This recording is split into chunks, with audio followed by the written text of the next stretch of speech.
A once familiar voice of British radio has re-emerged under a cloud of controversy, as Scott Mills is seen publicly for the first time since his abrupt dismissal. The former broadcaster's quiet appearance, alongside his husband, comes amid mounting scrutiny over what senior executives allegedly weren't told, and when, regarding a past police investigation that has now cast a long shadow over his career. Scott Mills has been seen for the first time since being dismissed by the BBC over his failure to disclose the full details of a police investigation into allegations of sexual offences involving an underage child. The 53-year-old appeared subdued as he stepped out near his home with his husband, Sam Vaughan, and their dog. Both men wore sunglasses, keeping a low profile during what is understood to be their first public sighting since news of his departure emerged.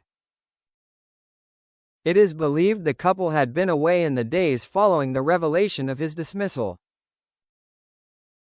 The broadcaster's contract was terminated after senior figures became aware of the full scope of the earlier police inquiry, most notably, the age of the alleged victim. This detail, it is claimed, had not been fully understood within the organization at the time the matter was first discussed internally. Mills, a former Radio 2 presenter, had been interviewed by police under caution in 2018 following allegations of serious sexual offences involving a boy under the age of 16. A comprehensive file was later submitted to the Crown Prosecution Service, which ultimately concluded there was insufficient evidence to bring charges. At the time of the investigation, Mills and his representatives did engage in discussions with senior BBC personnel regarding the claims. However, it is understood that the situation was not escalated to the then Director General, Tony Hall, partly because those involved did not have a complete understanding of the circumstances.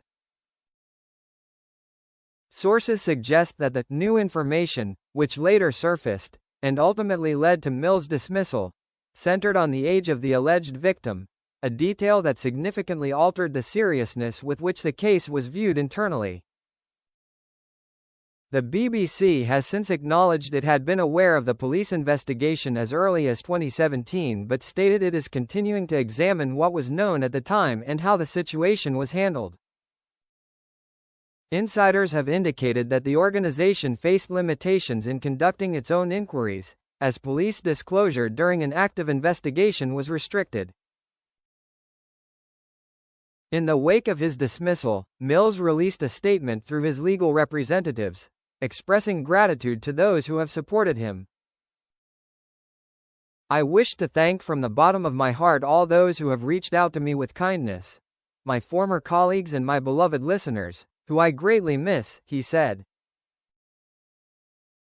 Addressing the renewed attention surrounding the case, he added, "The recent announcement that I am no longer contracted to the BBC has led to the publication of rumor and speculation. In response to this, the Metropolitan Police has made a statement, which I confirm relates to me." Quote,